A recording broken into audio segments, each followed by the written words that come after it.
Всем привет! Меня зовут Ольга Прилуцкая. Вы на моем канале о вязании.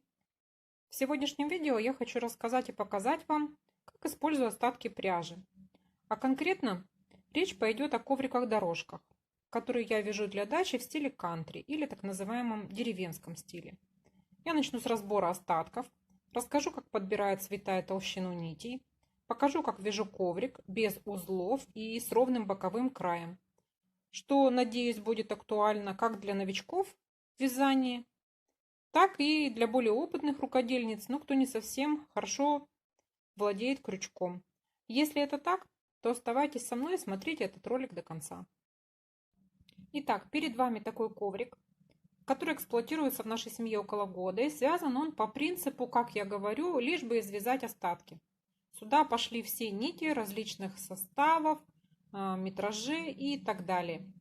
Коврики, связанные мной с чуть более творческим подходом, сейчас вы увидите на фото. Там я уже более тщательно подбирала и даже докупала определенные цвета.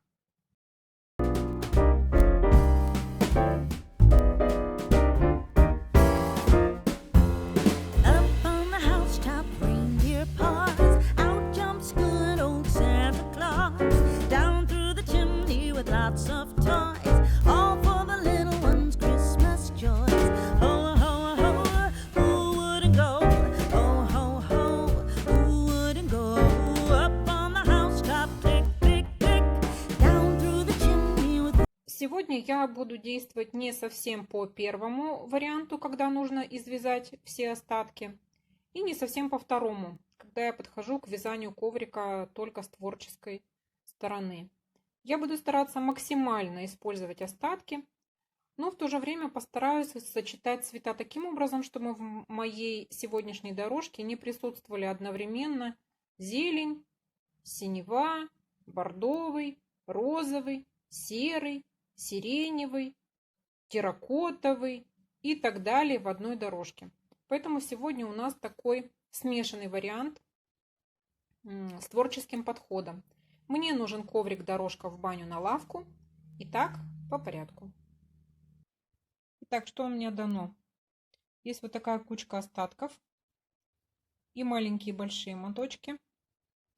Если рассмотреть поближе, здесь есть и полушерсть, и с небольшим добавлением, вот здесь, по-моему, в этом моточке 10% мохера. Здесь 25% шерсти. Есть хлопковые остаточки. Есть фантазийная пряжка. Ну, не совсем фантазийная, но такая. Есть принтованная, есть однотонная. Всяких разных оттенков. Если вы думаете, что клубочки типа вот такого маленького не подойдут, то ошибаетесь. Уйдет все. В чем сейчас состоит моя задача? Моя задача состоит в том, чтобы рассортировать всю эту груду по цветам. Оттенки красного в одну сторону, синего в одну, черный отделить, принтованные постараться в какую-то кучу разложить. То есть вот этот, например, пойдет к розовым, бежевые выделить, серые тона, оценить все это и попытаться как-то скомпоновать. Когда все рассортирую, покажу вам результат. Так, показываю промежуточный результат. Предварительная сортировка. Видите кучки черного. Там совершенно разная пряжа. Там есть и хлопок, и есть полушерсть. Бирюзовая, синяя, серо-голубая, зеленая кучка. Здесь бежевый и розовый. Принтованно отложила отдельно, пока не знаю, что это. Здесь фиолет бордо. И здесь рыжий, терракота, коричневый. Сейчас я уберу два, как я считаю, лишних цвета и посмотрим промежуточный еще один результат. Итак, вот что я решила оставить. Я убрала в итоге три кучки. Я убрала бирюзу, которая здесь на экране, в общем-то, показывалась как голубым цветом. Голубым и синим нет, там бирюзовый именно с оттенком морской волны и с зеленью. Вот эту кучу я убрала. Убрала кучку, где чистая была зелень, свежей такой зелени. И убрала кучку, где был оранж терракота. И оставила вот так. Это не совсем то, что я бы хотела видеть. Но из этого, я думаю, получится очень красивый коврик. Нижний ряд это будет переход от бежевых, нежно-розовых, через более ярко-розовые, к малиновым и бордовым и фиолетовым. А здесь у нас ассорти от светло-серого к темно-серому. Есть меланж такой переходящий, там есть и светло-серый, и голубой, и синий. Здесь у нас тоже есть немного синего, именно клубочек. Я убрала все бирюзовые, оставила именно синие и голубые оттенки. И черный.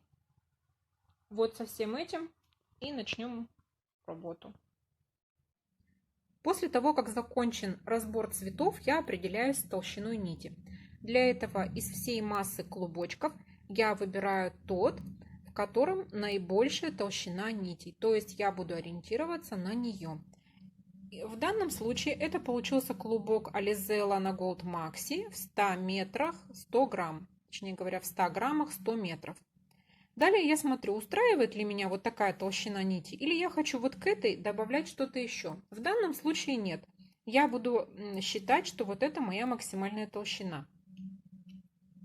И все остальные нити я буду складывать вместе таким образом, чтобы подгонять их под толщину этой нити. Для начинающих и для тех, кто вяжет свой первый коврик, я рекомендую именно с этого цвета и начать свое вязание. Для данной толщины нити я выбираю крючок номер 5. В основном я уже из своего опыта знаю, что все мои коврики связаны из пряжи примерно такой толщины, и крючок более большого номера я никогда не брала. Я вяжу все свои коврики крючком вот этим, именно номер 5. Приступаем. Для начала нам нужно набрать начальную цепочку. Мне нужен коврик примерно 40 сантиметров в ширину. Определиться с цепочкой сразу, вот как ее набрать 40 сантиметров, немного тяжеловато, поэтому я набираю чуть с запасом. Набираю цепочку из воздушных петель не 40 сантиметров, а примерно с запасом. Я сейчас наберу цепочку и вернусь к вам. Вот моя наборная цепочка.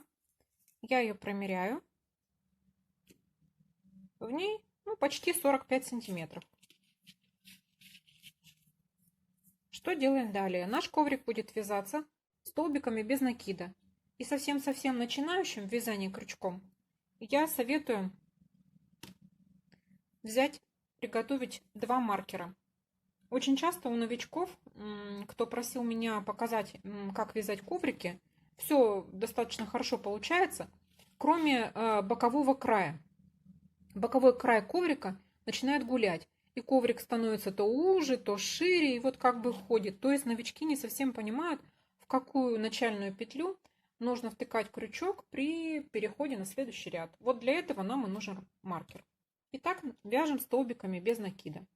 Первый столбик без накида мы вводим во вторую петлю от крючка. Что это значит? Что вот одна петля на крючке, вот это мы ее считаем первая, вот это вторая.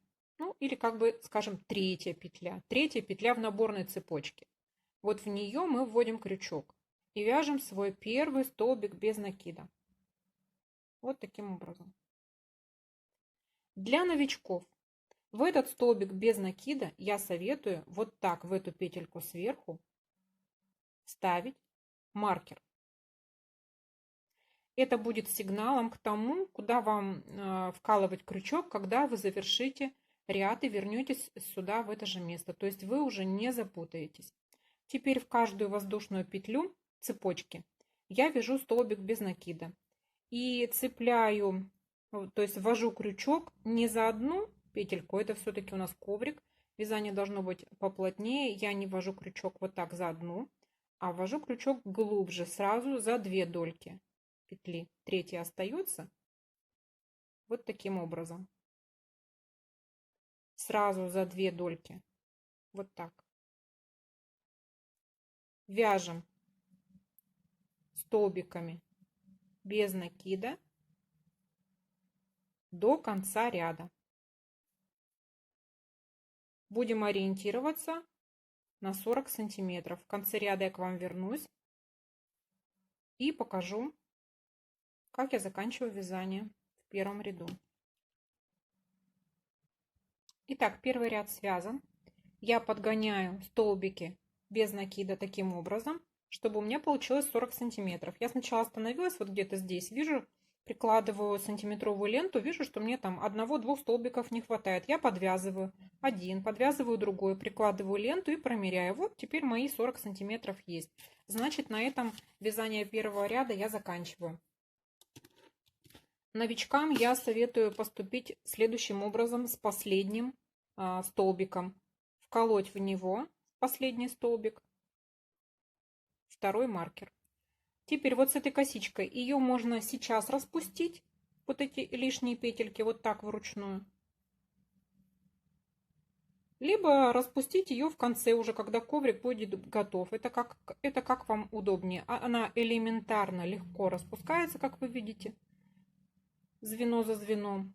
И вот таким образом я ее распускаю и подгоняю кончик нити к самому началу вязания. И у меня уже точно получается то количество сантиметров, которое мне нужно. А если вы попытаетесь сразу набрать цепочку того количества, что вам нужно, это не всегда может получиться. Я вязала коврики и метр шириной, и 1,5 метра шириной. И когда ты сделаешь наборную цепочку, вот видите, вот последняя, распускаю и затягиваю.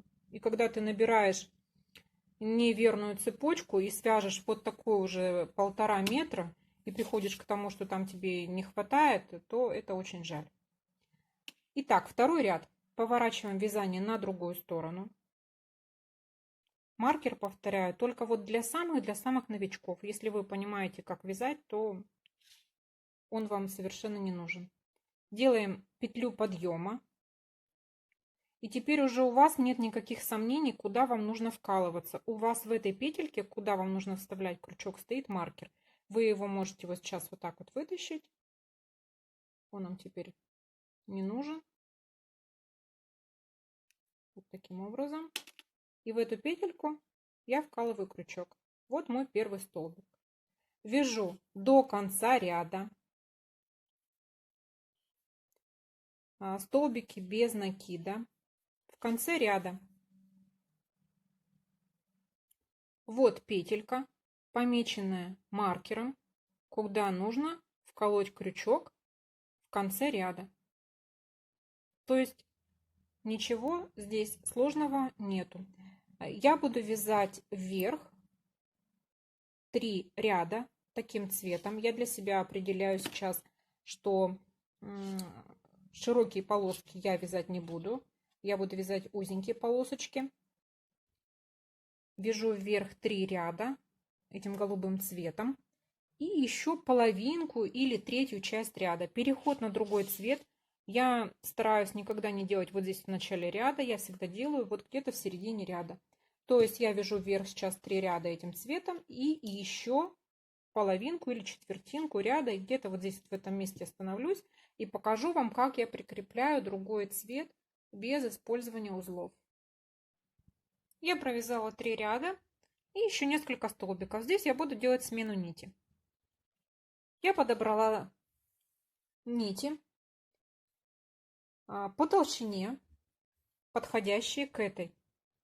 У меня получилось это, сложив 4 нити вместе. Вот одна нить серого цвета, вторая нить серого цвета, ярко-голубая нить и светло-серая нить. Вот они вчетвером дают примерную толщину этой нити. Это я все определяю на глаз. Как я сейчас буду вводить эти нити в вязание. Я продолжу еще делать несколько столбиков с накидом этой прежней нитью, подложив новую нить сзади к вязанию. Вот таким образом и зажав концы нитей в правой руке, прокладывая нитку вот так по ряду. Вот так. Я буду эту нить сейчас обвязывать столбиками без накида, вводя крючок в петлю, туда за нити, вытягивая. То есть новая нить у меня теперь пошла внутри столбиков без накида. Сколько я делаю таких столбиков? Ну, примерно 6, 7, 8 я могу сделать таких столбиков без накида с участием уже новой нити. Вот как это выглядит с изнанки. Здесь я этот кончик могу подтянуть. Что я делаю дальше? Дальше я беру в руки свои новые нити, а предыдущую нить опускаю на ряд. Теперь я ее буду прокладывать в столбиках без накида. Зажимаю ее вот так в левой руке, прокладываю ее по ряду, а рабочей нитью уже беру новую нить. И также провязываю 7-8 столбиков без накида уже новыми нитями. 2, 3, 4, 5, 6. Вот таким образом. Что теперь? Теперь от вот этой нити предыдущей, первой, я полностью избавляюсь. Я отрезаю кончик. Ну, могу с небольшим запасом этот кончик вот так вот отрезать. Но он у меня пока будет по изнанке просто виден. То есть я его вывожу туда на условную изнанку. У этого коврика нет лица изнанки. На условную изнанку я его вывожу. Продолжаю вязание новым цветом. Могу провязать 2-3 ряда, чтобы ввести новый цвет. А что еще у меня здесь может быть? Вот в этой моей нити, которая сложена из 4 нитей, вот эта ярко-синяя, ее совсем чуть-чуть, очень маленький клубочек. И возможно, что при вязании этих 3-4 рядов она закончится у меня самая первая. Что я сделаю? Я тогда, когда этой нити у меня уже останется мало, вот смотрите, я сейчас сделаю при вас, вот у меня осталось, я ее отстригну, вот так. Все, этих 3 нитей у меня достаточно, их много. Эта нить, я вижу, у меня заканчивается. Что я делаю в этом случае? В этом случае я подбираю нить примерно такой же толщины, не обязательно такого же цвета. В данном случае я подобрала вот такую вот бежевую нить. То есть таким образом я ввожу все новые и новые цвета в вязание.